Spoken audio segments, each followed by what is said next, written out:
من فيض مولانا الغفور قرآن رب العالمين جاء لنا نبراس نور فيه السعادة واليقين أسمى المعاني في السطور نسمو بها دنيا ودين نلقى الشفاعة في النشور بدلائل النور المبين في حفظه تحلو الأمور ما خاب من يرجو المعين نلقى الشفاعة في النشور بدلائل النور المبين بدلائل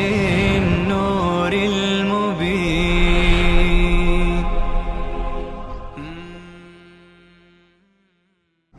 الحمد لله رب العالمين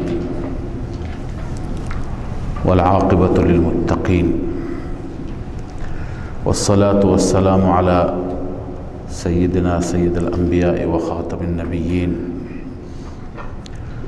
وعلى آله وأصحابه أجمعين. حال دلائل نقلی که عرض کردم 10 تا دلیل نقلی تفصیلی هست شروع میشه. تفصیلی به این معنی که به نام انبیا هست. اولین از موسی هست و هارون. دلیل نقلی اول الله می فرماید ولقد آتینا موسی و هارون الفرقان ما دادیم به موسی و هارون فرقان را، یعنی توراتی که بین حق و باطل جدایی می افکند و ضیاء و ذکرا، ضیاء بود، روشنی بود و پند بود، اندرز بود برای متقیان، کسانی که تقوا داشتند از او پند و اندرز می گرفتند. مشعل راه بود، روشن کننده راه بود. اما این متقین کی هستند که از او پند می گرفتند؟ الذين يخشون ربهم بالغیب. وصف اولشان آنانی که از ربشان می ترسند، ندیده می ترسند. وصف دوم و هم من الساعة مشفقون، و آنان از قیامت هم می ترسند. مشفقون یعنی خائفون. اینها متقیان هستند. پس تورات برای اینها ضیا هست، پند هست، اندرز هست. در تورات همه مسائل حق ثابت هست. و هذا ذکر، این ترغیب به سوی قرآن است الان که وقت تورات نیست.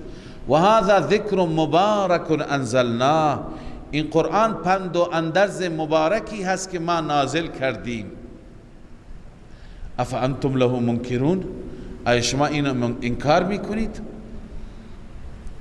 تسلیم بشید در مقابل قرآن و قرآن را بپذیرید. ولقد آتینا ابراهیم رشده، اون دلیل نقلی از موسی بود و این دلیل دوم نقلی هست تفصیلی از ابراهیم علیه السلام. الله می فرماید ولقد آتینا ابراهیم رشده، ما ابتدا به ابراهیم دادیم رشد.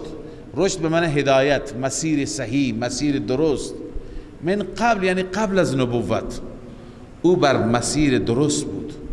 و کنا به عالمین، ما نسبت به ابراهیم عالم بودیم، یعنی ما میدانیم که به چه کسی نبوت بدیم، چه کسی صلاحیت و لیاقت دارد. اذ قال لأبيه و قومه ما هذه التماثیل، زمانی که ابراهیم به پدرش و به قومش گفت ما هذه التماثیل، این مجسمه ها چی هستند؟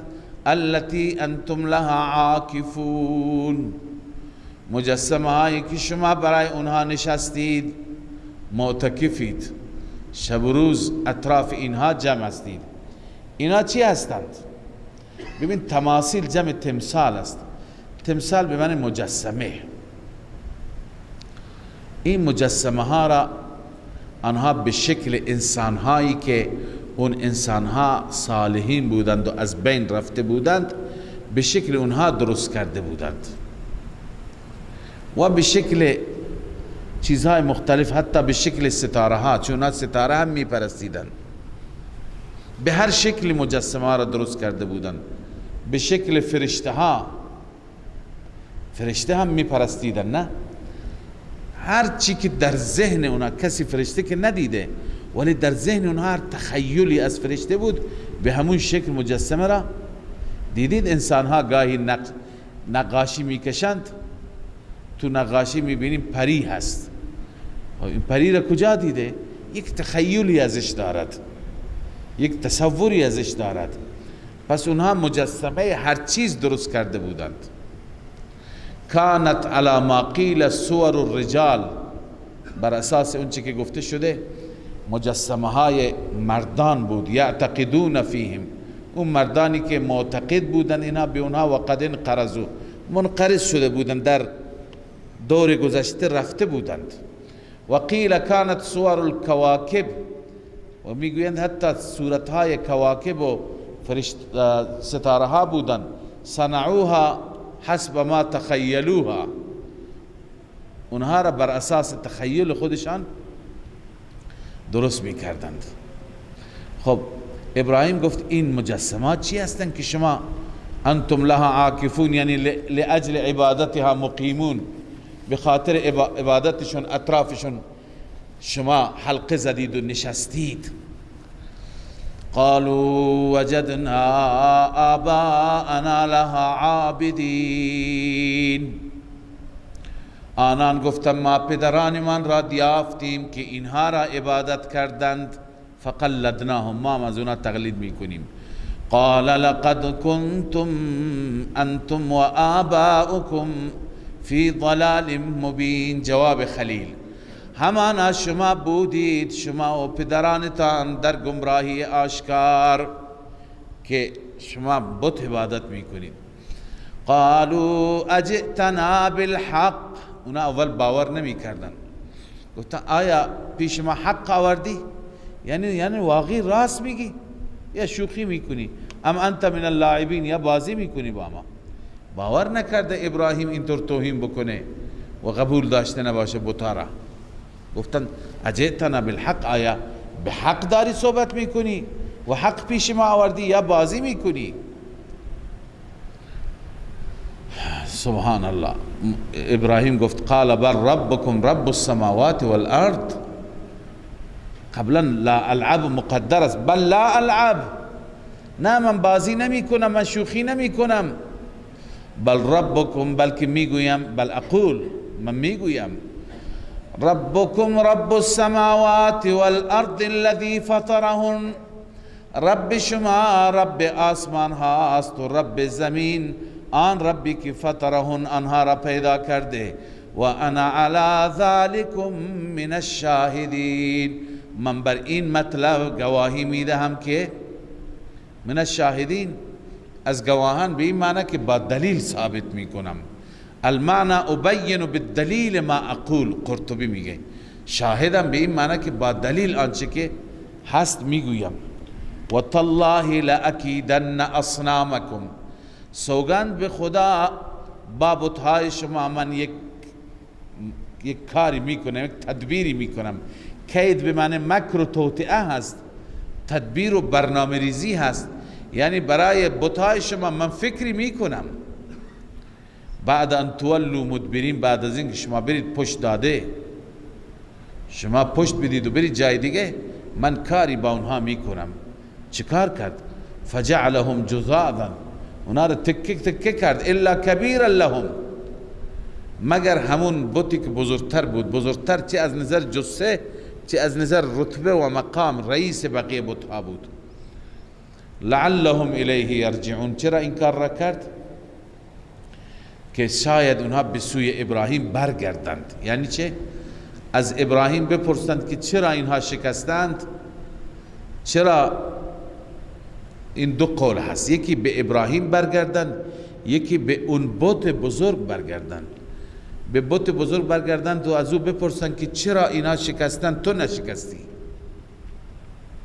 و فقط یک بخشی از تو دستت شکسته و چرا این تبر به گردن تو آویزان است. شاید از او بپرسن، از او میپرسن، اون جوابی نمیده، متوجه میشه این حتی حادثه ای که بعد از ما اتفاق افتاده نمیتونه بگه چی شده.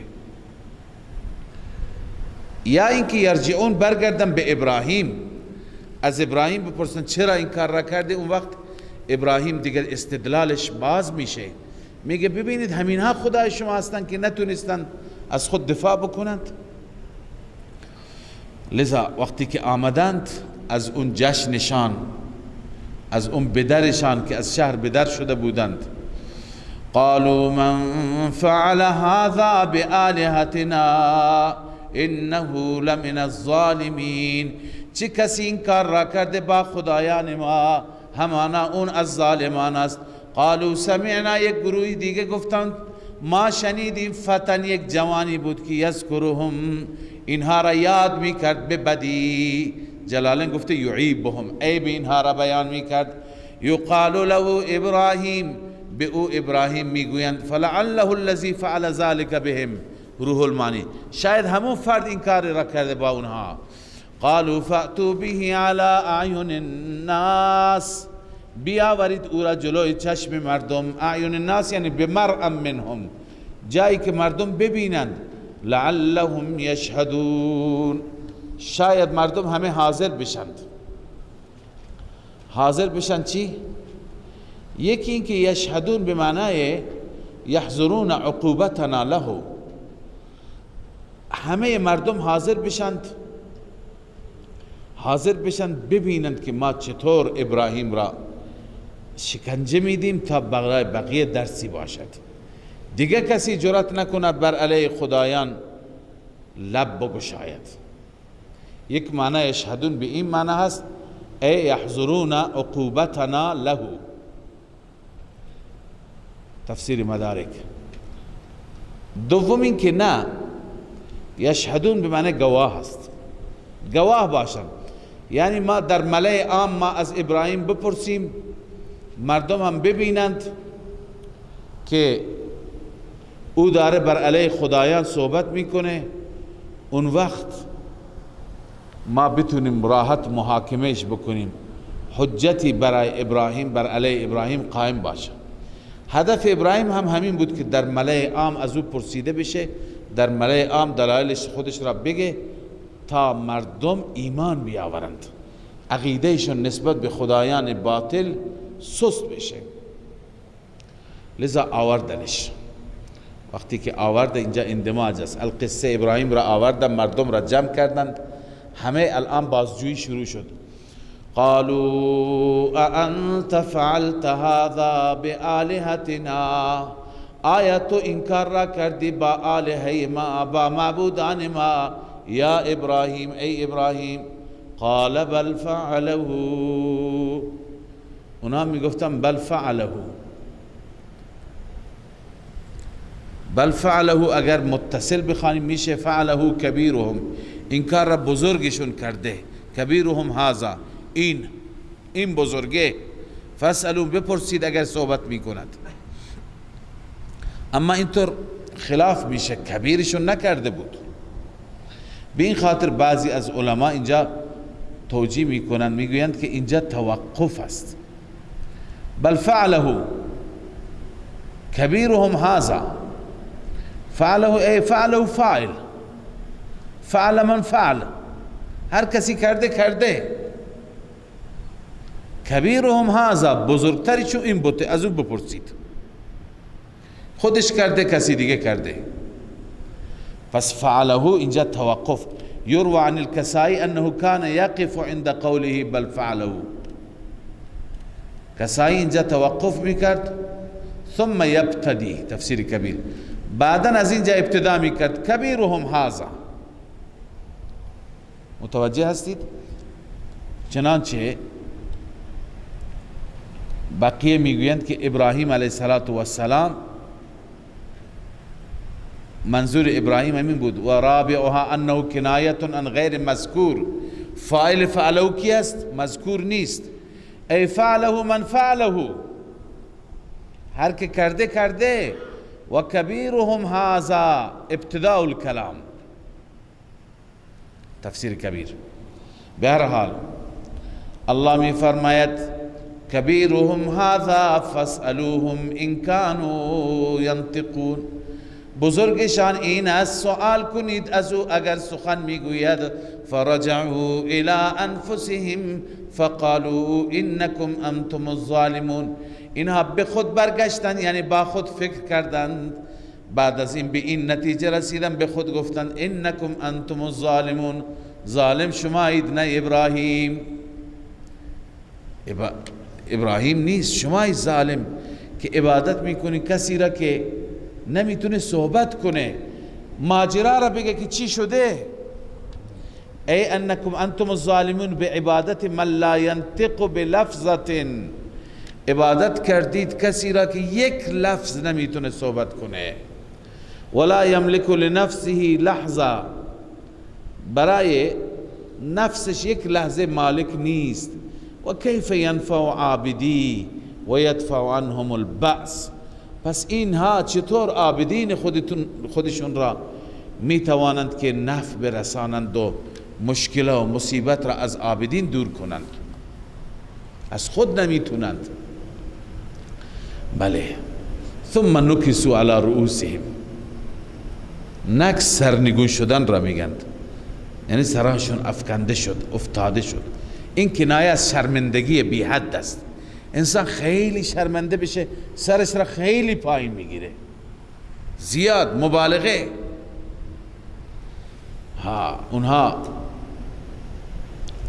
بعد به ابراهیم جواب دادند، خجل جواب دادند لقد علمت ما هؤلاء ينطقون، تو میدانی اینا صحبت نمی کنند. پس ابراهیم الان اینجا استدلالش باز شد. عجب، پس اینا حتی نمیتونن صحبت کنند، اینا خدایان شما هستند؟ یک کلمه نمیتونه صحبت کنه، نمیتونه نفع بده، نمیتونه ضرر بده. لذا ابراهیم استدلالات را شروع کرد. قال افتعبدون من دون الله ما لا ينفعكم شيئا ولا يضركم، آیا شما پرستش میکنید به غیر از الله ما لا ينفعكم، آن خدایانی که نفع نمیدهند به شما هیچ چیزی، یعنی عبادت اونها هیچ نفعی ندارد. ولا يضركم، عبادت نکردن اونها هیچ ضرری ندارد. اف لكم، اف بر شما، افسوس بر شما. ولما تعبدون من دون الله، و برای اون معبودانی که شما عبادت میکنید به غیر از الله.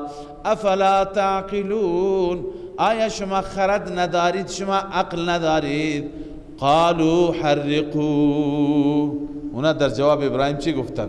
تنگ آمد به جنگ آمد، جوابی دیگه ندارن، میگه بسوزانید این را، اینطور توهین میکنن. قالوا حرقوه، بسوزانید ابراهیم را. وانصروا آلهتکم، و خدایانتان را یاری کنید با سوزاندن ابراهیم، به تحریق ابراهیم. ان کنتم فاعلین، اگر شما این کار را می کنید. الله میگوید قلنا یا نار کونی، ما دستور دادیم به اون آتش که ای آتش سرد باش، کونی بردن، سرد باش، و سلاما، نزیاد سرد خنک، بلکه سالم سلامتی باشد بر ابراهیم، یعنی چنان که ابراهیم در سلامت و ایمن کامل باشد. و ارادوا به کیدا فجعلناهم الاخسرین، آنها نسبت به ابراهیم مکر کردند، توطئه کردند، ما اونها را قرار دادیم اخسرین انسان ها، یعنی زیانکارترین.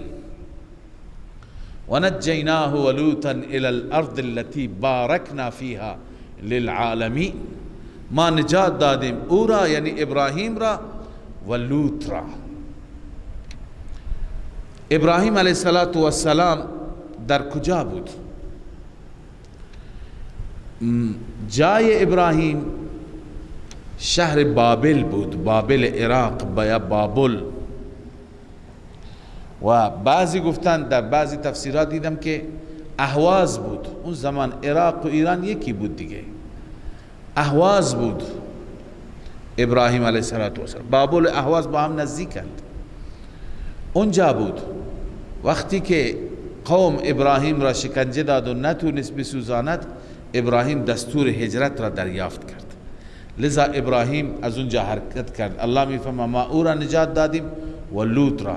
لوط ابن هاران برادر ابراهیم بود که از قبل وفات کرده بود و لوط برادرزاده را ابراهیم بزرگ کرده بود، تربیت کرده بود. لذا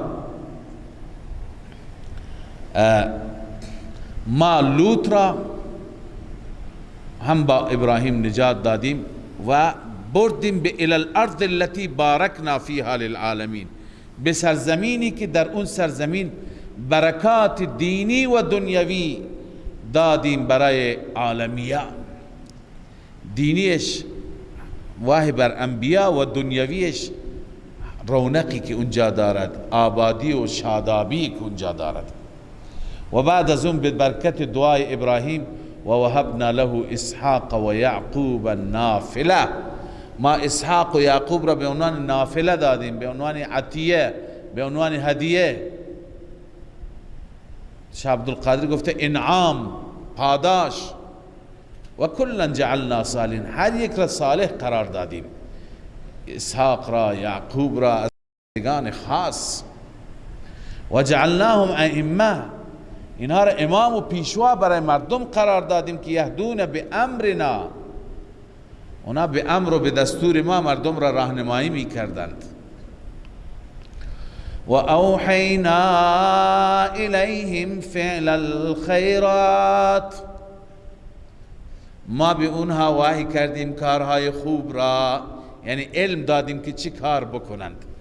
کارهای خوب را بالخصوص از میان کارهای خوب و اقام الصلاة و برپای نماز را به اونها تعلیم دادیم و ایتاء الزکات و دادن زکات را و کانوا لنا عابدین، آنها بندگان ما بودند، ما را عبادت می کردند. و لوطا آتیناه حکما و علما، خود داستان ابراهیم و واقع ابراهیم تمام شد که ابراهیم مبلغ این توحید بود. چه شکنجه هایی دادن، الله نجات داد، در عوض چه عطایایی و چه بخشش های خدا بهش داد. بعد از ابراهیم لوط هم برای همین دعوه ادعا مبعوث شد در میان قبیله صدوم یا شهر صدوم، اهل صدوم. و لوطا آتیناه حکما و علما، بعد از آن ما دادیم به او حکم یعنی نبوت و علما یعنی علم شریعت. و نجیناه من القرية التي كانت تعمل الخبائث، ما نجات دادیم لوط را از اون قریه‌ای که عمل خبیث انجام میداد، عمل خلاف فطرت بشری و بی عفتی انجام میداد. انهم كانوا قوم سوء فاسقین، علت اینه که اونا قوم بدذات بودن. سوء یعنی بدذات، فاسق یعنی بدکار. و ادخلناه فی رحمتنا، ما داخل کردیم لوط را در رحمت ما. انه من الصالحین، همان لوط علیه السلام از صالحین بود، دارای عصمت بود، الله او را حفاظت کرد و بقیه قوم را الله عزوجل عذاب داد.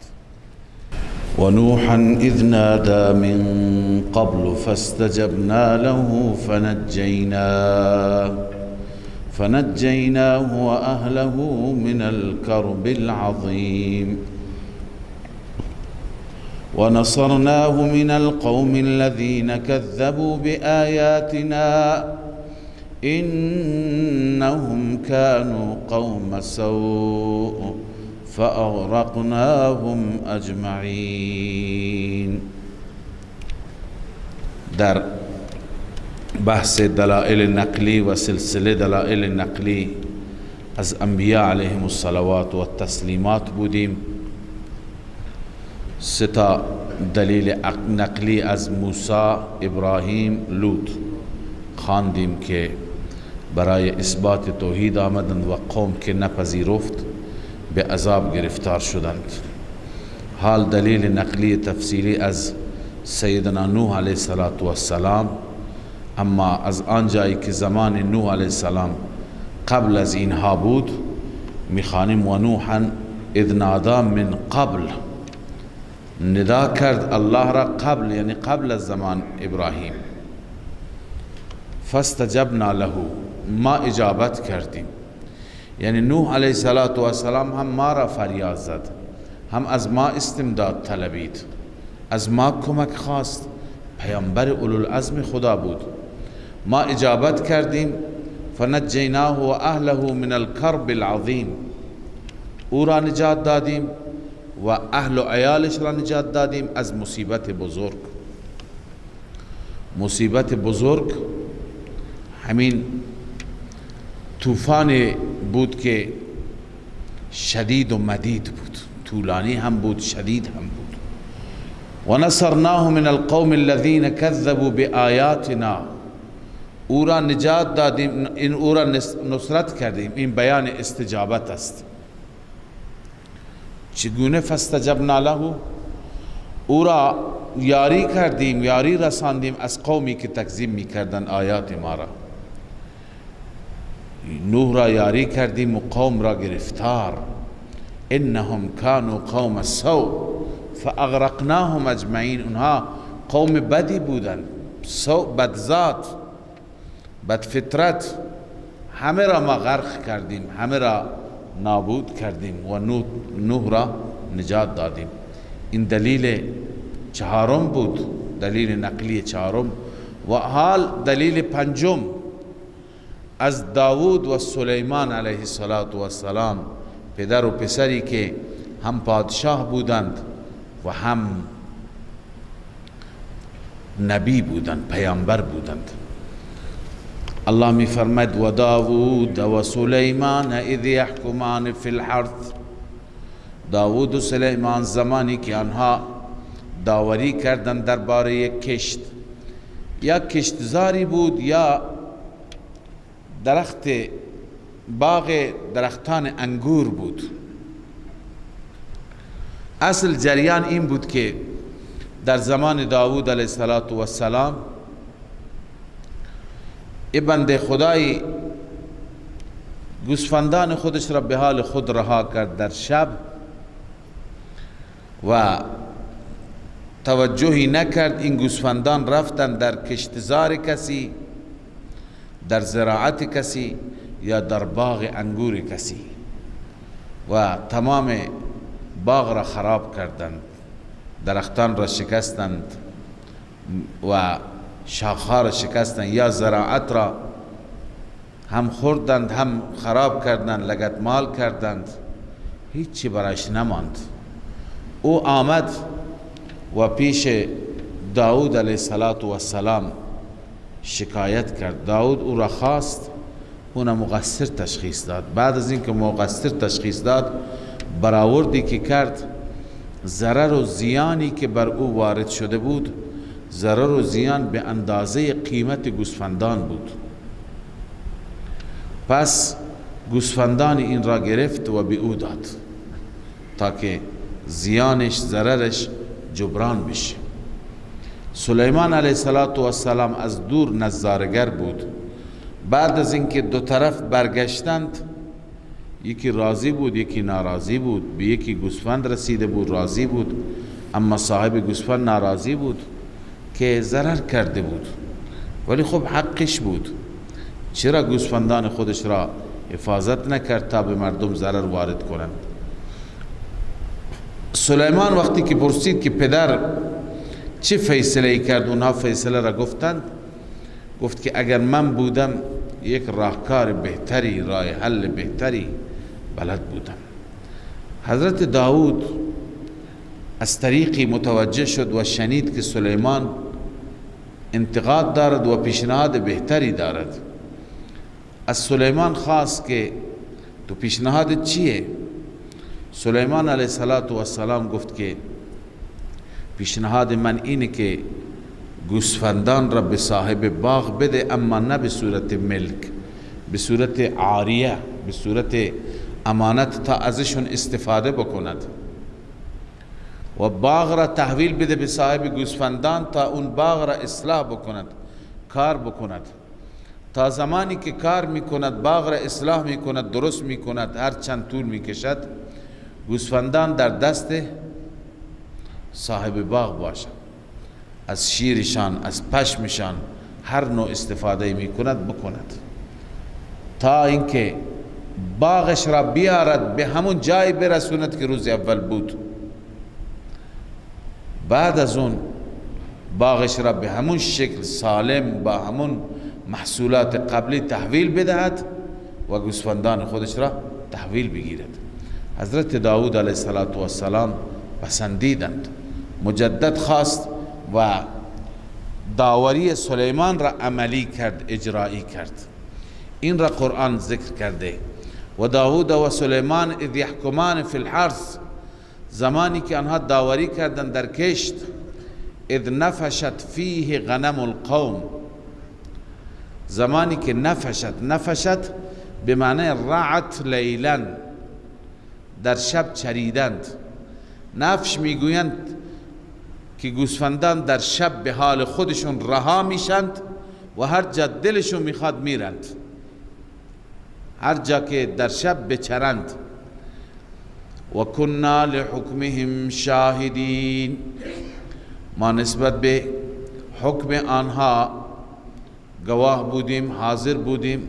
ففهمناها سلیمان، ما فهماندیم آن را، یعنی حکومت را، منظور حکومت داوری، حکمیت، ما به سلیمان فهماندیم. و کلا آتینا حکما و علما، هر یک را ما حکم دادیم، حکم یعنی نبوت، و علما علم شریعت، فقه، فهم دین. و سخرنا، اینا کمالات مشترکه هستند، هر یکی نبوت داشت، هر یکی فهم دین داشت، اما بعضی خصوصیت هایی داشتن که دیگری نداشت. پدر چیزایی داشت که پسر نداشت، پسر چیزایی داشت که پدر نداشت. و سخرنا مع داود الجبال یسبحن والطیر، کمالات خاص داودی. ما مسخر کردیم با داود کوها را که تسبیح می گفتند، و الطیر، و پرندگان تسبیح می گفتند. قالن، ببین حالا که الانم تسبیح می گویند. اما وقتی که داود علیه السلام می رفت و زبور را می خواند، خواندیم قبلا که کتاب زبور همیش مناجات، همیش دعا، تسبیح، تحمید. وقتی که می خواند و با یک ترانه خاصی الله را یاد می کرد، ذکر می کرد، کوها هم صدا می شدند. الله می داند با چه کیفیتی. کوه هم به زبان می آمد و تسبیح می گفت، و بالای سر پرندگان و بلبل ها هم آواز می خواندند و تسبیح الله را می گفتند و بالای سر داود می گشتند. لذا یک صحنه بسیار جالب و زیبا و دیدنی از تسبیح داود و کوها و پرندگان ایجاد می شد. این ویژگی داود بود. و کنا فاعلین، ما انجام می دادیم، انجام دهنده ما بودیم. و دیگه از کمالات داودی، و علمناه صنعت لبوس لکم، ما به او تعلیم دادیم، آموزش دادیم ساخت لباسی برای شما. منظور از لباس، لباس زرهی بود. لتحصنکم من بأسکم، تاکه شما را از جنگتان حفاظت کند. لباس زرهی حفاظ است برای بدن.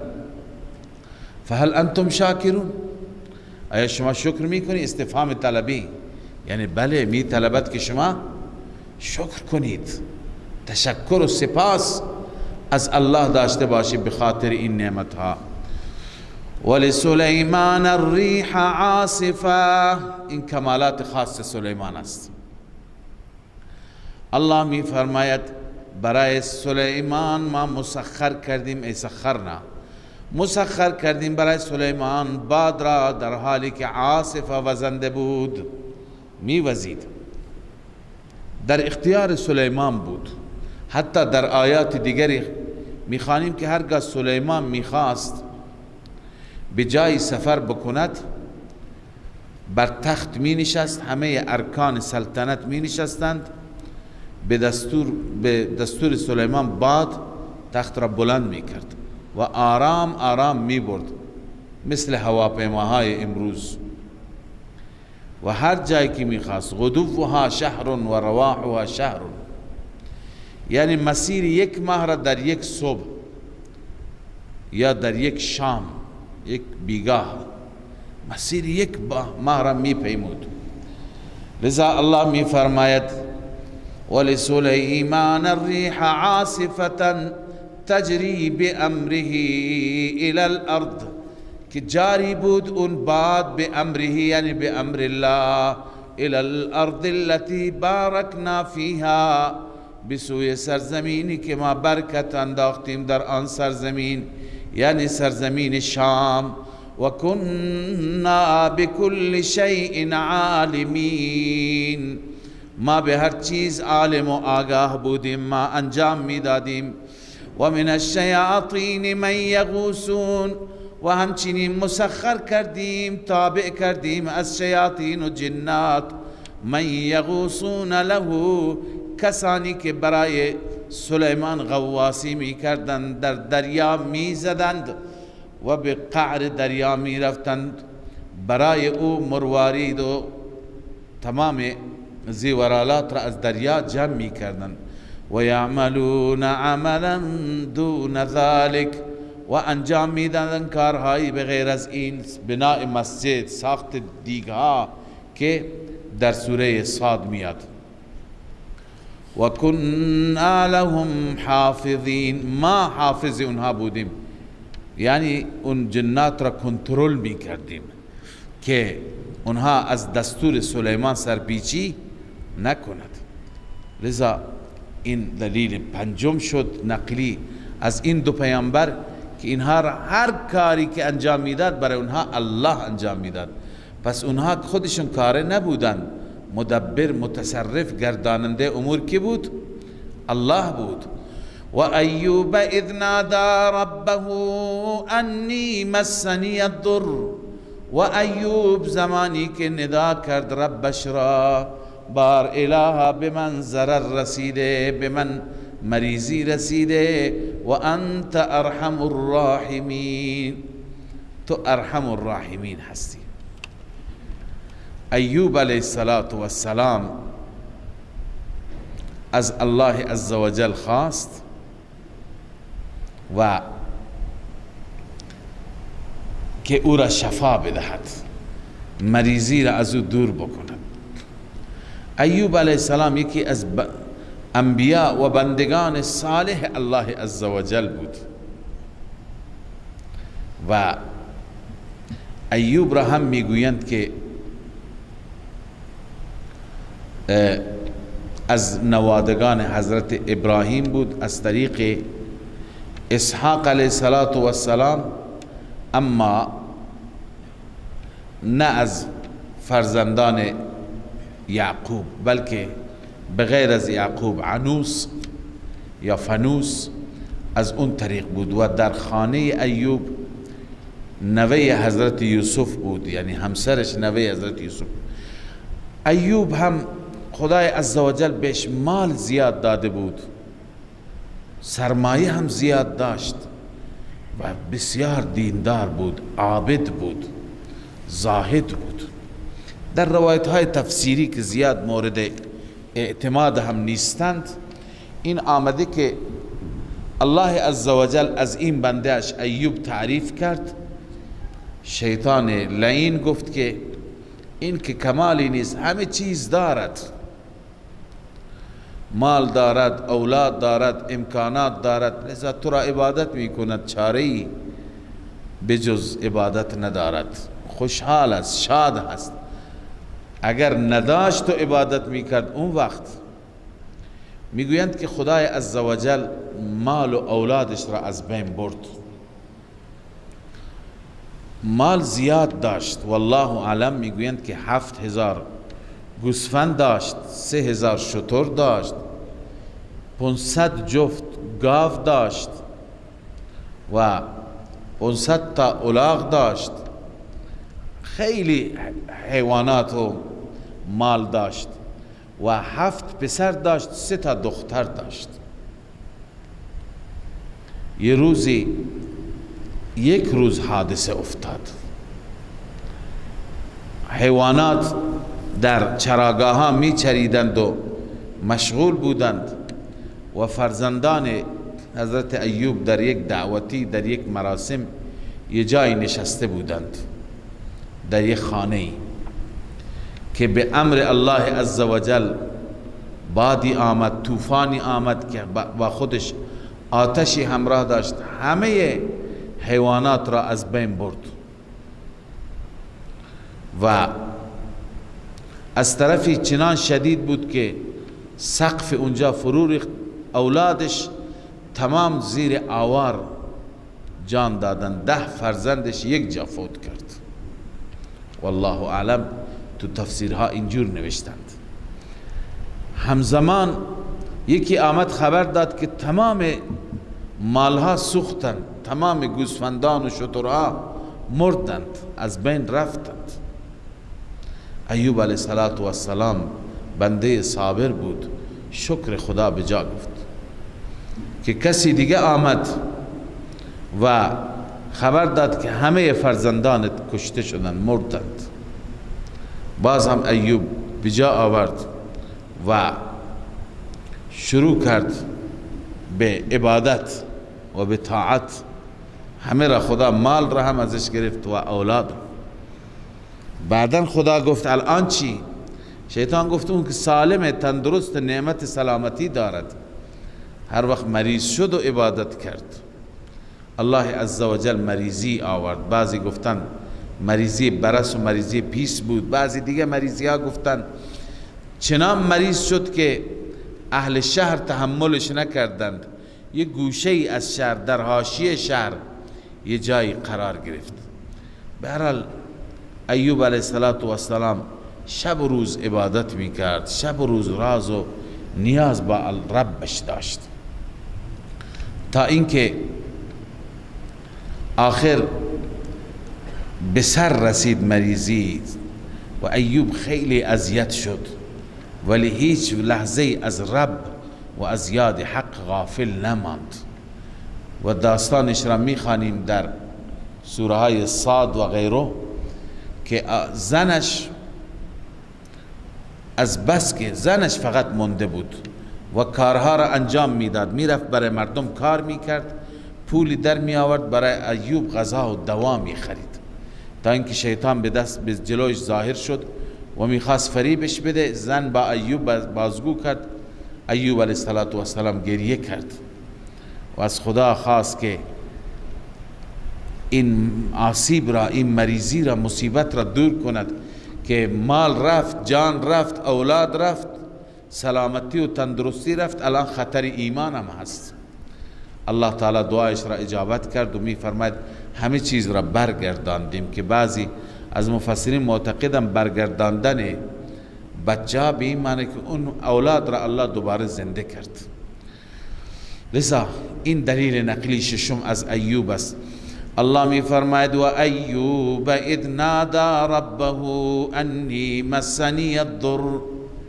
ایوب زمانی که ندا کرد ربش را، فریاد زد ربش را، رب انی مسنی الضر، به من ضرر رسیده، به من آسیب رسیده، و انت ارحم الراحمین، تو ارحم الراحمینی. فاستجبنا له فکشفنا ما به من ضر. الله می فرماید ما اجابت کردیم، دور کردیم از او آن آسیبی که داشت، و آتیناه اهله، و ما دادیم به او اهلش را، و مثلهم معهم، و مثل آن اهل را، رحمتا من عندنا، رحمتی از جانب ما. میگن الله عزوجل بعدا به حضرت ایوب 160 سال سن داد. 160 سال که نه تنها اون اولادش بلکه 4 پشتش از اولاد و احفاد ایوب علیه السلام جلوی چشمش بودند که الله عزوجل فرزند داد، نوه و نبیره داد، تا اینکه به 4 پشت رسید. و ذکرى للعابدین، این پندی هست برای عابدین، عبادت گزاران که بر عبادت استقامت کنند. و اسماعیل و ادریس و ذوالکفل، همچنین اسماعیل و ادریس و ذوالکفل دلیل نقلی هفتم است. این سه پیامبر را یاد کردند، یکی اسماعیل، یکی ادریس و یکی ذوالکفل. ادریس اسماعیل که فرزند ابراهیم است. ادریس را هم قبلا خواندیم که بعضی گفتن اسمش اخنوخ هست یا خنوخ، و ادریس لقبش هست، از فرزندان شیس ابن نوح هست و جد حضرت نوح علیه السلام است. و ذوالکفل هم بعضی میگن ادریس همه الیاس است، والله اعلم. و ذوالکفل کسی که متکفل بشه، میگویند که این از خلیفه حضرت یسع بود و بعضی گفتن خلیفه حضرت الیاس. این کسی بود که به عهده گرفته بود، تحت تکفل خودش گرفته بود تمام یتیم ها را، تمام بیوه ها و بی سرپرست ها را، به فکر غذا و خوراک اونها بود، به فکر لباس و راحت اونها بود. به این خاطر میگن ذوالکفل بهش میگفتن، یعنی همه چیز را به تحت تکفل خودش گرفته. والله اعلم. کل من الصابرین، همه این انبیاء الصابرین بودند، یعنی هم در احکام تشریعیه هرچی خدا میگفت صبر میکردند، تحمل و انجام میدادند به نحو حسن، و هم در امور تکوینیه مثل اینکه برای ایوب مصیبت ها آمد صبر کردند. و ادخلناهم فی رحمتنا، اینها را همه را در رحمت ما داخل کردیم. انهم من الصالحین، اینها از صالحین بودن، بندگان صالح. و ذنون اذ ذهب مغاضبا، و همچنین ذنون حضرت یونس علیه السلام صاحب ماهی که در شکم ماهی رفت، شما قصهش را خواندید، به عبارت اکتفا بکنید. و ذنون اذ ذهب مغاضبا، مغاضب بر علیه کی بود؟ مغاضب بر علیه از کنم قوم بود، مغاضبا علی قومه، مغاضب بر قومش بود. بله. فظن ان لن نقدر علیه، گمان میکرد که ما بر او تنگ نمی کنیم. نقدر به معنی قدرت نیست، عرصه را تنگ نمی کنیم. الله یبسط الرزق لمن یشاء و یقدر، تنگ میکنه روزی را الله. لن نقدر علیه تفسیر کبیر نوشته لن نضیق علیه، ما ضیق و تنگ نمی کنیم. لذا اما خداوند بر او تنگ کرد. لن نقدر ای لن نقضی علیه العقوبه، ما برای او فیصله عذاب نمی کنیم. بهرحال الله او را در شکم ماهی گرفتار کرد. فنادا فی الظلمات، در اون تاریکی ها ندا کرد. ظلمات چندین تاریکی بود، تاریکی دریا، موجهای دریا، شکم ماهی. الله اله الا انت، هیچ معبودی نیست پروردگارا بغیر از تو، سبحانک پاکی از شریک، انی کنت من الظالمین، من از ظالمان بودم. استغفارش هست، من معذرت میخواهم که ظلم کردم. فاستجبنا له و نجیناه من الغم، الله می فرماید ما او را ما اجابت کردیم برای او و نجاتش دادیم از مصیبت. و کذالک ننجی المؤمنین، این جالب است، این وعده الهی با ماست. الله می فرماید ما همچنین نجات میدیم مؤمنین را. پس هر وقتی برای شما و ما مؤمنین مشکل مصیبتی آمد، همین بخوانین لا اله الا انت سبحانک انی کنت من الظالمین. وعده خداست کذالک ننجی المؤمنین. خب این دلیل هشتم بود. نهم و زکریا اذ نادى ربه رب لا تذرنی فردا، این هم داستانش را در سوره مریم خواندید. زکریا زمانی که ندا کرد ربش را، بار الها مرا تنها نگذار و انت خیر الوارثین تو بهترین وارث هستی، تو بهترین وارث هستی که بعد از ما انسان ها در زمین هستی، اما من فرزندی و اولادی میخوام. الله می فرماید فاستجبنا له یحیی، فاستجبنا له و وهبنا له یحیی، ما اجابت کردیم یحیی را بهش بخشیدیم و اصلحنا له زوجه، زوجش را همسرش را هم اصلاح کردیم، یعنی مشکلش را برطرف کردیم، مشکل نازایی بود، از همون همسر ما بهش یحیی را دادیم. خب اینجا درباره این 9 تا پیغمبر خواندیم. انهم كانوا یسارعون درباره همه این انبیا هست. همه انبیا در کارهای خیر از همدیگه پیشی می گرفتند، سرعت می ورزیدند، مسابقه در کار خیر بود. انهم كانوا یسارعون فی الخیرات، اینها مسارعه می کردند، با سرعت انجام می دادند خیرات را، کارهای نیک را. و یدعوننا رغبا و رهبا، این مسلک الانبیاء فی مسئله الدعا هست. همه انبیا مسلکشون این بود، ما را می خواندند اما 2 حالت و 2 کیفیت در دعا داشتند. ما هم باید همین 2 کیفیت را در دعا داشته باشیم، هم رغبا و هم رهبا. هم رغبت داشتند به این معنی که علاقمند بودند، طمع داشتند، امید داشتند که دعا پذیرفته بشه، و رهبا و هم بیم داشتند، ترس داشتند که مبادا رد بشند. و کانوا لنا خاشعین، اینا تابع ما بودند و در مقابل ما خشوع و خضوع می کردند. خاشعین به معنی فروتنی، در مقابل الله عزوجل همه انبیا فروتن بودند. والتی احسن، دلیل نقلی دهم هست. این دلیل نقلی از عیسی و مادرش هست. هر دو را یک دلیل ذکر کرده به دلیل اینکه هر دو یک آیه از آیات الهی هستند، چون اینها که بدون پدر متولد شد هم برمیگرده به عیسی و هم اینکه مریم شوهر نکرد. الله می فرماید والتی احسنت فرجها، آن زنی که عفتش را حفظ کرد، یعنی مریم پاک و پاک دامن بود. این بر علیه یهود است که میگه بی عفتی کرد العیاذ بالله. فنفخنا فیها من روحنا، ما دمیدیم در آن از روح ما. این اضافت تشریعیه هست، تشریفیه، شرف روح، روحی که از جانب ما بود. وجعلناها وابنها آیة للعالمین، او را قرار دادیم یعنی مریم را و فرزندش را آیه و نشانی برای عالمیان، یعنی علامتا و اعجوبت الخلق، یک علامتی و یک خلق عجیب. و علی نبوت عیسی، و همچنین این بر نبوت عیسی دلیل بود. و دلالتا علی نفوذ قدرتنا فی ما نشاء، دلالت میکنه بر اینکه قدرت ما زیاد است، هر چی بخواهیم، چنانچه این کار را کردیم.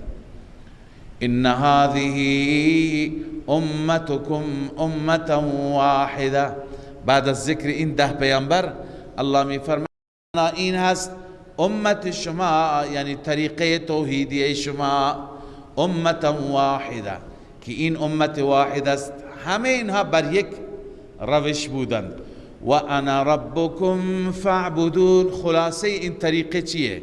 خلاصه این اسلوب اینه که و انا ربکم، من خدا رب شما هستم، من الله پروردگار شما هستم. فاعبدون، فقط مرا عبادت کنید، در عبادت من کسی را شریک نگیرید.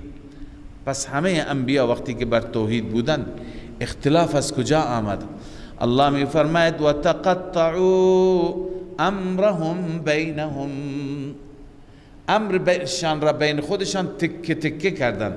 منظور امرهم بنویسیم مذهب خودشان را تکه تکه کردن. حال الله تخویف اخروی بیان می فرماید کل الینا راجعون، همه به سوی ما بر می گردند، ما بازخواست می کنیم.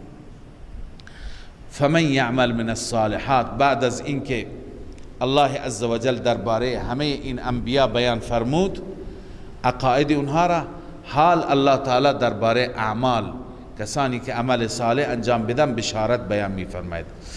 فمن یعمل من الصالحات و هو مؤمن، هر کسی عمل صالح انجام بده، شرط قبولیت ایمان داشته باشه، کافر عملش قبول نمیشه. فلا کفران لسعیه، یعنی این سعیش ناسپاسی و ناقدری نمیشه. الله تعالی در مقابل این سعی که کرده، این عبادتی که انجام داده پاداشش میده. و انا له کاتبون، همان ما نویسنده او هستیم، یعنی تمام اعمالش را ما ثبت میکنیم، می نویسیم. و حرام علی قریة اهلکناها انهم لا یرجعون. الله تعالی می فرماید حرام است. اینجا حرام به معنی محال، به معنی ممتنع. علی قریة، قریه‌ای که ما برایش فیصله عذاب کردیم، که اهلکناها، ما آن را هلاک کردیم، یعنی هلاکت برای اون قریه نوشتیم. محال است که این قریه انهم لا یرجعون. چی محال است؟ اینکه اونها از شرک بر نمیگردند، برگشتنشون از شرک محال است.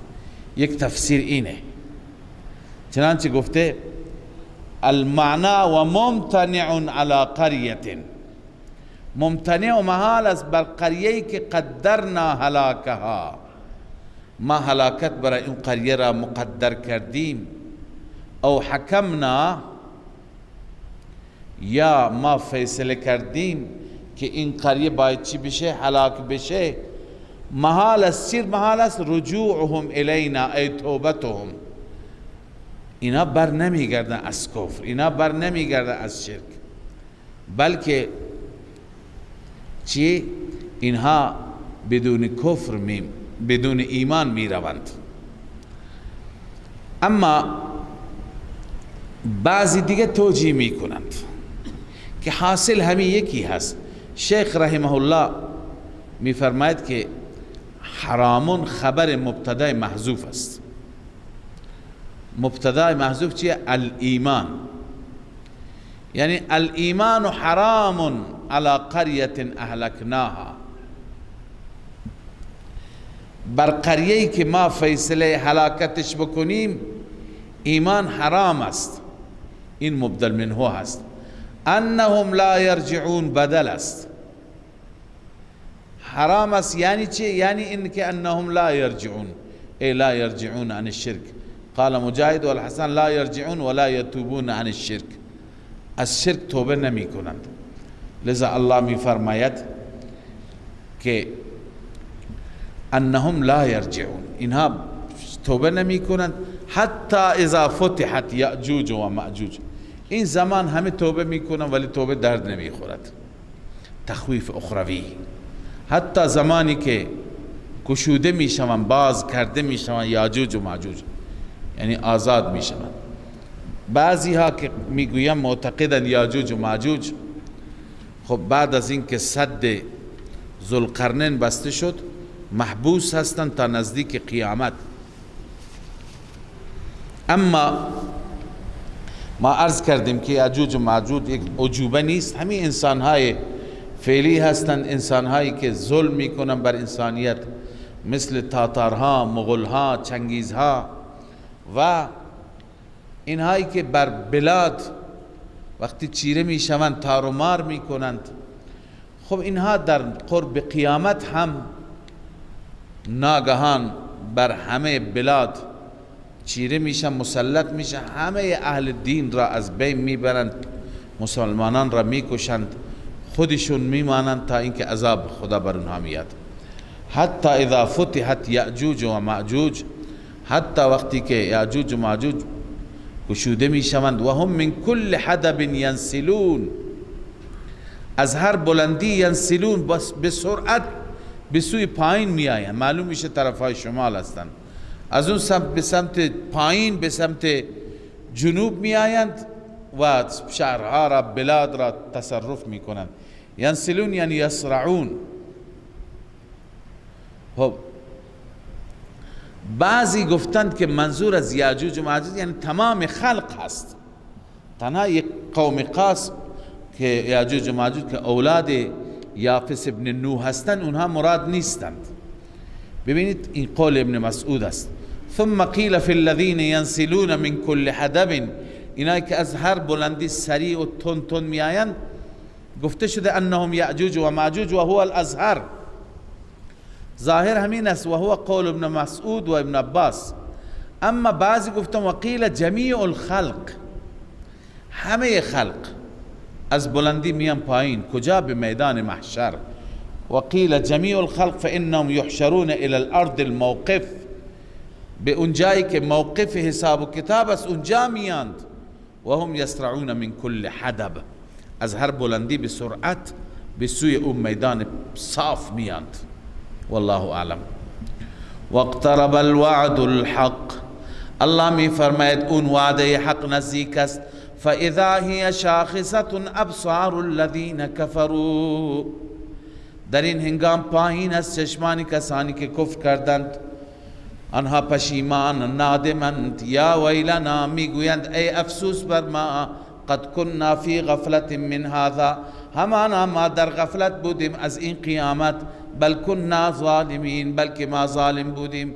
الله می فرماید امروز ای مشرکان هیچ کاری برای شما نمیشه، حتی معبودان شما با شما در آتش جهنم هستند.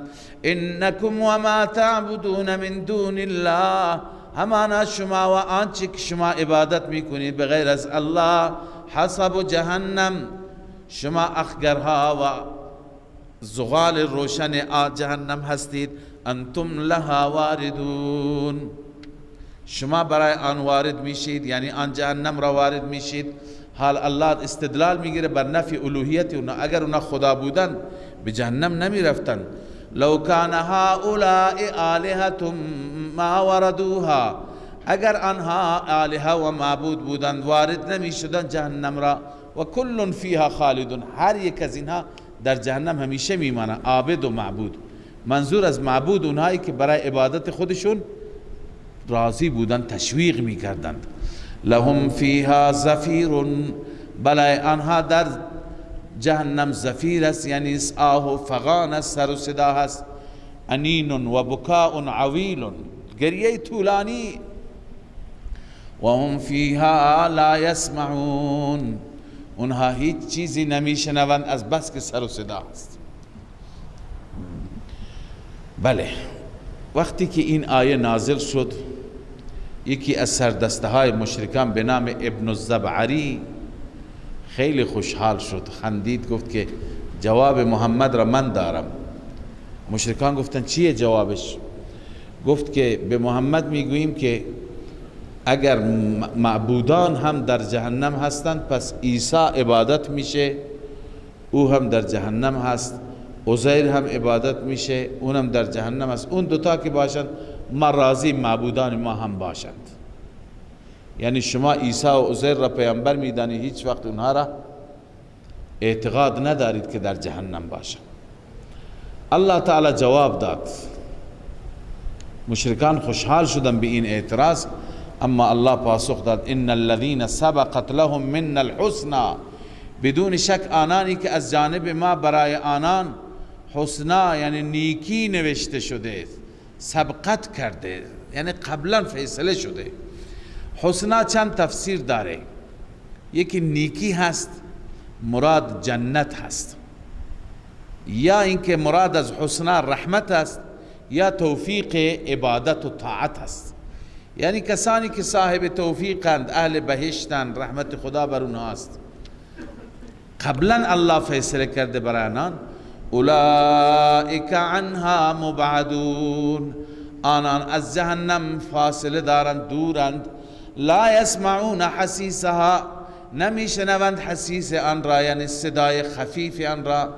و هم فیما اشتهت انفسهم خالدون، و این انسان ها در آن نعمت هایی که اشتهت انفسهم، دلشان بخواهد، همیشه میمانند.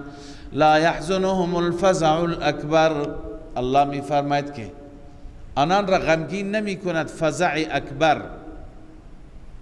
فزع وحشت را می، این وحشت بزرگ قیامت. و تتلقاهم الملائکه، اکرام مؤمنین، ملائکه آنها را ملاقات می کنند و بهشان می گویند هذا یومکم الذی کنتم توعدون، این همان روزی هست که شما وعده داده شدید برای نجات ابدی، الان وعده شماست. یوم نطوی السماء کطی السجل للکتب. این کی هست؟ الله ذکر می کند قیامت را. نطوی السماء کنایه از درهم برهم شدن عالم است، یعنی آسمان را ما می پیچانیم، مثل پیچاندن سجل.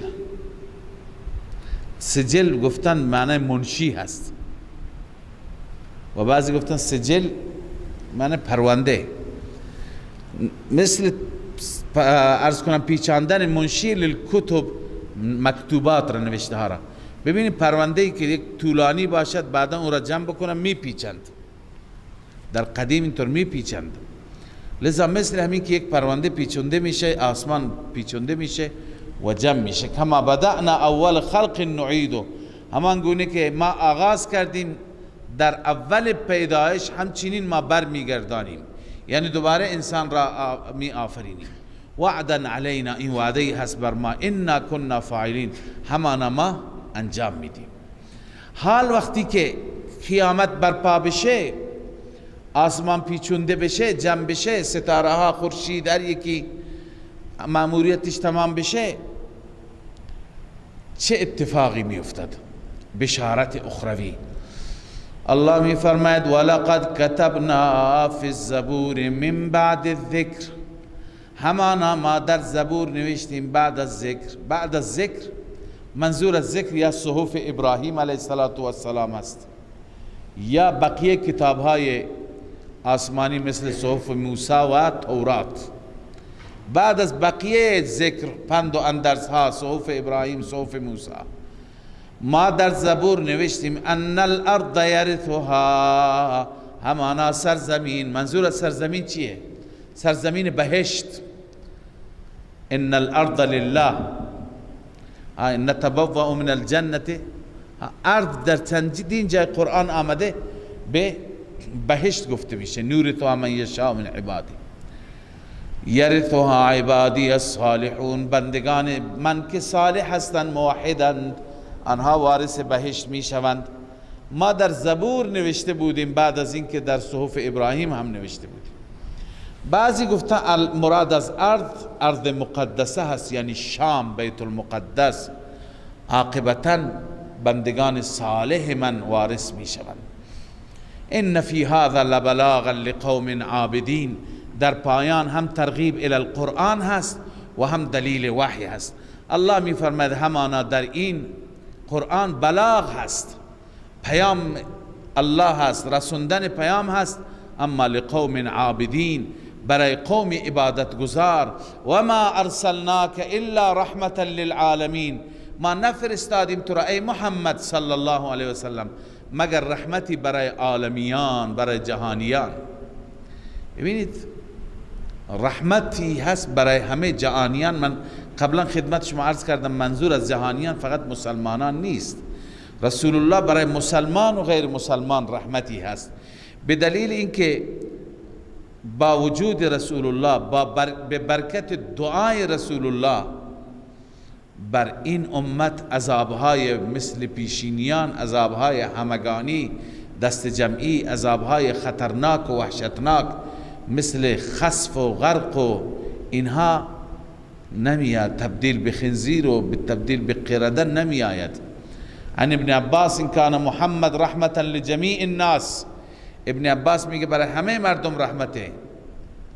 فمن آمن به و صدق به سعده، هر کسی که ایمان بیارد و تصدیق بکنه خودش که از اهل سعادته. و من لم یؤمن به سلم، هر کسی ایمان نیاورد بازم سالم است. مما الحق الامم، اون مصیبت هایی که بقیه امت ها ملحق شدن، من الخسف والغرق، خسف آمد بر اونها، در زمین فرو رفتن، غرق شدن. بر این امت نمیاد. پس رحمت برای مسلمانان نه، برای عالمیان. قل انما یوحى الی انما الهکم اله واحد، بگو جزی نیست که وحی شده به سوی من. این مطلب که اله شما این دلیل وحی است. بازم اثبات مدعا، اله شما اله یگانه است، معبود شما معبود یگانه است. فهل انتم مسلمون، تسلیم میشید؟ استفهام طلبی، یعنی از شما میخوام تسلیم بشید. فان تولوا، اگر آنان اعراض کردند، اگر آنان روی گردانی کردند، به صورت اتمام حجت به آنان بگو فقل آذنتکم علی سواء، همانا من به شما اعلام کردم. چی را اعلام کردم؟ ما اوحى الله، هرچی که خدا به من وحی کرده بود اون اعلام کردم. علی سواء یعنی بلا تبعیض بلا تخصیص، برابر به همه رسوندم مطلب را. و ان ادری اقریب ام بعید ما توعدون، این جوابشون است که میگفتن عذاب کی میاد. جواب میده پیغمبر من نمیدانم، این نافیه هست، نمیدانم من اقریب ام بعید، آیا نزدیک است یا دور است، ما توعدون، عذابی که شما وعده داده میشوید. انه یعلم الجهر من القول، همانا اون ذات میداند جهر را از قول، یعنی علنی بکنید چیزی را یا مخفی بکنید. و یعلم ما تکتمون، میداند شما آنچه که کتمان میکنید. و این ادری لعله فتنة لکم، باز هم این نافی است، نمیدانم شاید این تأخیر عذاب امتحانی است برای شما که آیا ایمان می آورید یا کفر می کنید. و متاع الی حین، و بهره مختصری از امکانات دنیا تا یک مدتی. قال رب احکم بالحق، در پایان سوره تخویف دنیوی هست و حکایت از باز هم نبی مکرم صلی الله علیه وسلم. قال، این پیغمبر گفت رب احکم بالحق، خدایا به حق فیصله کن، به حق داوری کن. و ربنا الرحمن المستعان، رب ما رحمان است، اون ذاتی که المستعان از او استعانت طلبیده میشه. علامات تصفون بر آنچه که شما توصیف میکنید و بیان میکنید. سوره مبارکه انبیاء تمام شد. صدق الله العظیم.